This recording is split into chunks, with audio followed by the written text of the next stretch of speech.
sound was a prolonged, ringing agony of grinding metal, snapping composite, and the final, defeated howl of the twin turbines. The world was upside down, filled with smoke and the screaming of stressed metal.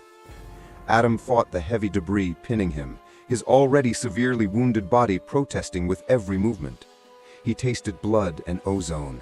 The cabin was a mangled tomb. "Adam, Charlie, report!" Nicole's voice, strained but steady, cut through the disorientation. "Alive! Ribs compromised," Adam gasped, kicking free of a collapsed seat frame. He scrambled out of the wreckage, ignoring the searing pain in his side. Charlie followed, miraculously alive, pulling himself out through a jagged hole in the fuselage. Tony, the heaviest, was moaning from beneath a section of twisted bulkhead. They assessed the damage in the flickering, terrible illumination provided by the ruptured fuel tank, which was burning fiercely nearby. The rescue crew, the soldiers who had tried to save them, were silent, lifeless figures amidst the wreckage. But the pilot was moving. He lay near the cockpit window, twitching violently, his uniform already covered in black ichor. The catastrophic crash had thrown him directly against the breach point where the vampires had clung to the skids. "The pilot! Check him!" Charlie yelled, grabbing a piece of jagged aluminum from the ground, their only available weapon. Adam approached the pilot cautiously. The man was convulsing, his movements unnaturally sharp. As Adam knelt, the pilot's head snapped up. His eyes, seconds ago human, were now wide, black, and reflecting the firelight with the terrifying vacant intensity of the infected. A single bloody bite mark was visible on his neck. The infection was instantaneous. The pilot shrieked, a high, feral sound echoing the chittering of the horde, and lunged directly at Adam. The attack was driven by a savage, inhuman strength. Adam threw himself backward, just as the pilot's teeth snapped shut where his throat had been. "Infected! Lethal!" Adam roared, scrambling back. Charlie acted instantly, swinging the jagged aluminum bar with desperate force. The metal struck the pilot across the head with a sharp, sickening crack. The pilot staggered, the blow momentarily disrupting the viral rage, allowing Adam time to grab a tactical rifle. The situation was clear. They had survived the crash only to face an immediate, close-quarters threat. Adam put a short burst into the infected body. The infected body collapsed and lay still. But the real threat was coming. The roar of the helicopter crash, the ensuing explosion, and the scent of human blood and fresh conflict acted as a massive, overwhelming beacon. From the surrounding jungle and the dark streets of the village lab, the collective snarling of thousands of vampires was heard, growing rapidly louder. "Charlie, Tony's still in the wreck. Nicole's, help me," Adam commanded, ignoring the overwhelming sound. "We use the debris, build a firing line. We buy time until we can get to the lab. We fight until the last round." They immediately began tearing at the heavy, twisted debris, sections of the fuselage, engine casing, and collapsed rotor blades, scrambling to build a low, desperate defensive perimeter around the wreckage. Nicole's, despite the pain from her side, helped Charlie drag the moaning, bleeding Tony from the main cabin. Adam provided cover, firing controlled, minimal bursts from the tactical rifle at the first wave of feral creatures now visible bounding toward the flames. The smell of burning fuel and metal was thick, but the approaching horde was overwhelming it with the scent of raw hunger. "Tony's alive, but he's got shrapnel," Charlie yelled, pressing a field dressing onto Tony's chest wound. "We can't move him far." "We buy time. Nicole's, get the long-range radio from the cockpit," Adam commanded, emptying his magazine into a cluster of creatures attempting to flank the perimeter. He knew their combined reserve of ammunition was perhaps 60 rounds, less than a minute of sustained combat. Nicole's, the comms expert, crawled into the smoking remains of the cockpit. She located the severely damaged long-range radio unit. The main panel was shattered, but the receiver appeared intact. She ignored the screams of the infected closing in, focusing solely on the wires, bypassing the destroyed transmitter, and rigging a manual receiver connection to her headset. The frantic snarling of the creatures outside the debris perimeter was deafening now. Adam reloaded his rifle, his hands shaking from exhaustion and the pervasive cold fear. Then Nicole snapped up, her face draining of all color beneath the soot and sweat. "Adam, stop! Listen to this!" she yelled, yanking the headset off and handing it to him. Adam took the cold plastic, clamping it over his ear just as the creatures began scrambling over the makeshift perimeter. He heard heavy static, followed by a cold, distant professional voice, the voice of the high authority that had promised rescue. "Target acquisition deemed compromised. Asset retrieval mission failed. Estimated time to dawn is 4 hours. Initiate containment protocols. Seal the primary city gates at 0600 hours. Adam ripped the headset away, staring at Nicholas. The time was 2 a.m. They had been given a death sentence. They aren't sending more help, Adam stated, the realization hitting him with paralyzing force. They lied. They're going to seal the city and leave us to the horde. They just classified us as liabilities. The betrayal was a searing wound that momentarily eclipsed the pain of his physical injuries. High Command hadn't failed to rescue them. They had actively decided to sacrifice them to maintain the quarantine. The $500,000 was a payment for their silence and their subsequent disappearance. A sudden fierce anger surged through Adam, replacing the fear and exhaustion. He looked at the wreckage, at the surviving members of his team, battered, wounded, and betrayed. 4 hours, Adam spat, slamming his fist onto the metal fuselage. We have 4 hours until dawn and the gates lock. We are not dying in this ash heap. Tony, can you stand? Nicholas, get your charges. Charlie, let's find the lab. We finish the job, and then we find a way out of their damn cage. The small perimeter held, but the snarls of the regenerating horde grew louder. Survival demanded immediate, decisive action. They couldn't walk 30 kilometers back to the gate in their current state. Nicholas, the most familiar with the zone's infrastructure from the mission briefs, analyzed the map display on her damaged wrist-mounted comm unit. The main lab is too far to sprint. We need a vehicle. There's a village police precinct 2 kilometers west, on the edge of the industrial sector. If they haven't been looted, they might have an armored vehicle, a SWAT truck. Armored is good. Can we make it? Charlie asked, checking the severe laceration on his shoulder. The immediate problem was Tony. The veteran lay pale and sweating, gripping his fractured leg. The shrapnel from the grenade blast had done significant damage. My leg is shattered, Tony ground out, his voice thick with pain and resignation. He looked directly at Adam. We all go home, Tony, or no one goes. That's the code. You think I brought the cavalry out here just to abandon them when the high-paid suits cut the wire? His voice was low, intense, and utterly final. You are not a liability. You are our structural support. We move as a unit. Charlie, help me get him up, Adam commanded. The task was brutal. Tony's weight, combined with his fractured leg, was immense. Adam took the majority of his weight, hauling Tony's shoulder over his own uninjured shoulder. Charlie supported Tony's torso, bracing the man's fractured leg awkwardly as they maneuvered out of the wreckage. They were slow, loud, and painfully visible. Nicholas, suppressive fire on the far perimeter, Adam ordered, the sweat already beading on his brow from the exertion. If they get within 50 meters, you use everything you have left. We move street by street. They began the arduous, stealth-destroying trek through the abandoned industrial zone.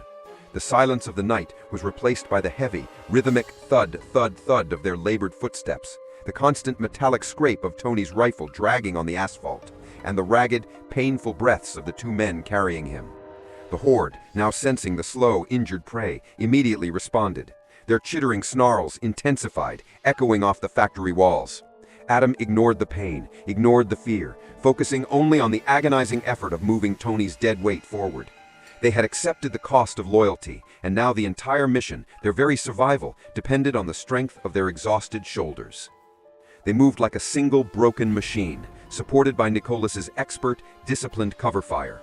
They navigated 2 long, debris-choked blocks before the structure of the police precinct finally loomed into view. It was a solid, blocky building, appearing fortress-like in the darkness. But the fortress was under siege. The main entrance was choked with a snarling, scratching mob of vampires, drawn there by the promise of human occupants, still locked inside the facility. The creatures were numerous, their pale forms clawing uselessly at the reinforced windows and bolted doors. Rear entrance, garage entry, Nicholas directed, her voice tight, firing a short, sharp burst into the ground to drive back a handful of creatures flanking their position. They maneuvered around the side alley, using the heavy concrete walls as cover. They reached the back of the precinct, where the loading ramps led to the motor pool. The massive industrial roll-up garage door was secured only by a basic service lock. Adam gently set Tony down against the wall, checking the severe bleed from his leg. Charlie, keep the rifle pointed at the rooftop. Nichols, charges, now! Nichols quickly placed 2 small, precise-shaped charges on the edges of the locking mechanism. She stepped back, counted down silently, and triggered the detonator. The sound was a loud, sharp crack, not an explosion, but the powerful directed force shearing the metal lock. The immense garage door groaned upward, revealing the jackpot inside. The motor pool was filled with police cruisers, but centered among them was a massive black, heavily plated SWAT armored truck. It was an absolute tank, their ticket out of the containment zone. Relief, sharp and overwhelming, surged through the three survivors. They moved with renewed purpose, half carrying, half dragging Tony across the slick concrete floor toward the armored behemoth. Adam scrambled into the driver's seat, his hands shaking with urgency. He inserted the key found hanging on the visor, took a deep breath, and turned the ignition. The truck responded with a weak, defeated click. Adam tried again. Click, click, click. Nothing. The heavy engine was dead silent. The gauges remained dark. "What is it, Adam? Is it fuel?" Charlie yelled, strapping Tony into the rear bench. Adam leaned back, his eyes tight with absolute frustration. "No, the battery is fine. The starter solenoid is receiving current. It's the ignition module itself. The engine is broken. It's not just dead, it's been intentionally sabotaged or shorted out." Outside, the siren call of their fresh blood had already reached the horde on the main street. The snarls grew louder, shifting from the front of the building to the open, gaping maw of the rear garage. The first few gaunt figures, attracted by the engine's weak clicking, shuffled into the light. "They're coming at him! They smell Tony's blood!" Nicole screamed, firing a desperate, contained burst toward the shadows. Adam gripped the dead steering wheel, looking at the broken ignition, the only means of escape rendered useless by an unseen, malicious act. They had found the fortress, but the fortress was a metal tomb. "Nicole's, Charlie, cover me! I'm bypassing the ignition," Adam yelled, throwing the truck door open. "The problem isn't the battery, it's the module. I have to hotwire the fuel injection directly from the battery." This was a complex job that should have required a diagnostic computer and a sealed environment, but Adam had minutes, not hours. He dove under the hood, pulling out his multimeter and insulated cables. His hands, though shaking with pain and urgency, moved with frantic, focused precision, searching for the right leads in the spaghetti of high-voltage wires. Charlie and Nicole's established a desperate two-man firing line, using the parked police cruisers as cover. The snarls of the creatures were immediate and close. They were pouring into the garage motor pool, drawn by the smell of Tony's fresh blood and the sound of the failed ignition attempts. "They're coming from the side loading bay," Nicole screamed, firing a controlled burst that dropped two lead creatures. "Hold them! 2 minutes, Adam!" Charlie roared, firing his own rifle. Adam ignored the chaos, his mind operating in a cold, technical vacuum. He found the main fuel injector harness. He stripped the shielding, bypassing the security module, connecting a live cable directly from the battery terminal to the injection pump. His fingers were shaking so violently he almost shorted the circuit, but he held steady, 3 minutes down. The pressure was immense. A ghoul, faster and stronger than the others, leapt onto the hood of a nearby patrol car and smashed through the side window of the garage office, trying to flank them. Nicole swung her rifle around to intercept, but was too slow. A gaunt, clawed hand shot out from the office window and raked across her forearm. Nicole's let out a gasp of pain, but held her position, her rifle firing instantly, dropping the creature inside the office. "I'm hit! My arm!" Nicole's yelled, blood immediately soaking her sleeve, but she didn't drop the weapon. "1 minute, Nicole's, just hold the line!" Adam screamed, sweat dripping onto the hot wires. He located the final lead, the main solenoid for the starter motor. Outside, the first wave of creatures reached the SWAT truck. Their claws scraped against the heavy plating, the sound sickeningly loud and focused. The entire truck shuddered under the impact. Adam connected the final cable.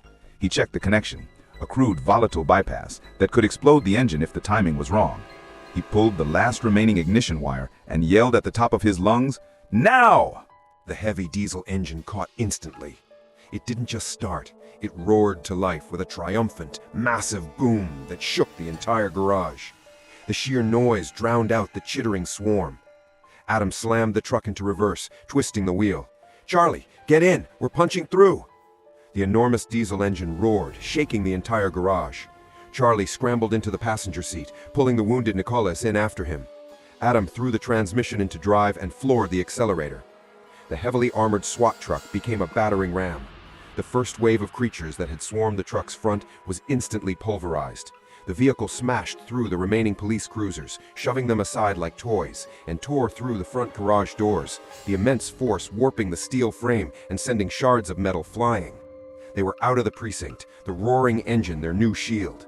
They barreled down the main avenue, the headlights illuminating a chaotic landscape of overturned cars and swarming creatures. "Main Street ahead! Gate is straight north!" Charlie yelled, his voice tight. But as they rounded the final corner leading to the heavily reinforced city gate, the ultimate problem presented itself. The main thoroughfare was hopelessly blocked. A chain of abandoned military vehicles, concrete barriers, and construction debris, likely placed during the initial lockdown, formed an impenetrable wall. And behind that wall, the main horde was waiting. Adam slammed the brakes. The truck screeched to a halt. the sudden silence of the engine replaced by the immediate chilling sound of hundreds of creatures surrounding the vehicle, their snarls deafening. They were trapped between the growing swarm and the sealed exit. From the rear, Tony, despite his severe injuries, understood the mission's final objective. He grabbed the last of his C4-shaped charges and a small detonator from his tactical bag. "Tony, no," Adam roared, wrenching the heavy charges from Tony's hand. "You're the structural support. You stay put." Adam grabbed his rifle and shoved it into Charlie's hands. "Suppressing fire. Keep them off the front quarter panel. Nicholas, drive. As soon as I signal, you punch through." Adam threw open his door and plunged into the swarm, the heavy satchel of explosives swinging over his shoulder. The creatures immediately descended upon him, drawn by the new exposed flesh.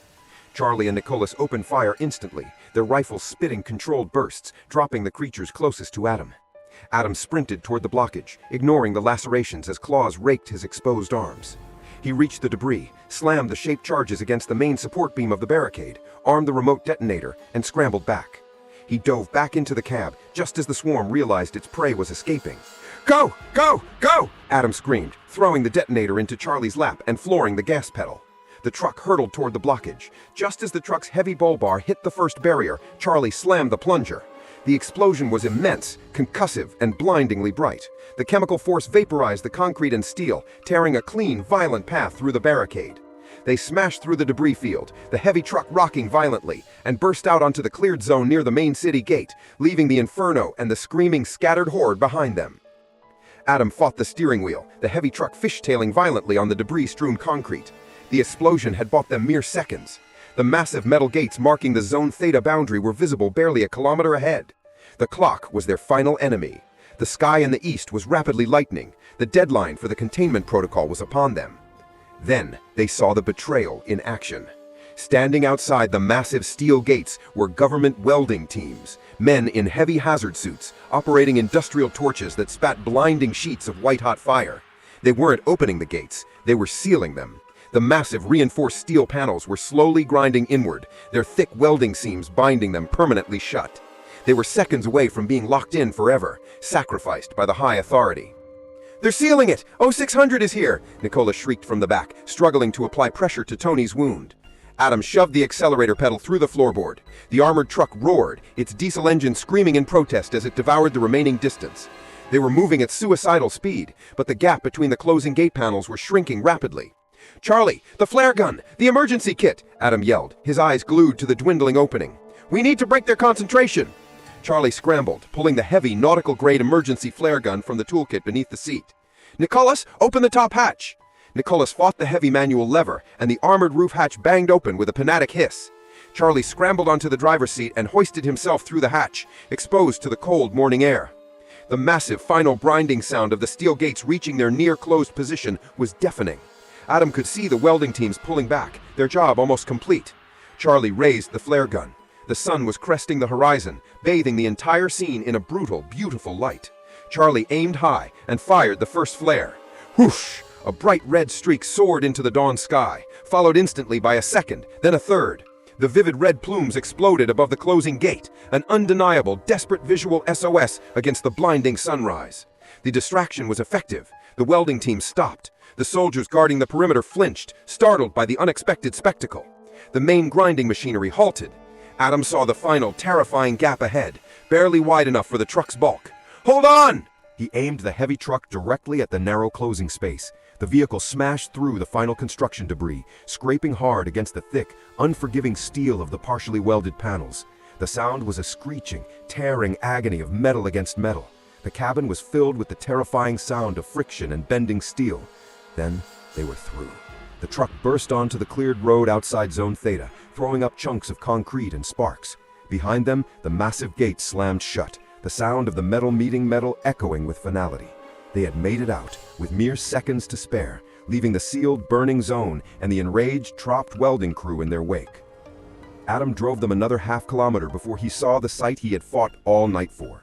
A complete military setup, a field hospital, fresh security forces, and specialized transport vehicles. A second, clean rescue team, authorized for contact, secured the perimeter instantly. The relief was overwhelming, physical, and immediate. Adam killed the engine and sagged against the steering wheel, finally allowing the exhaustion and pain to claim him.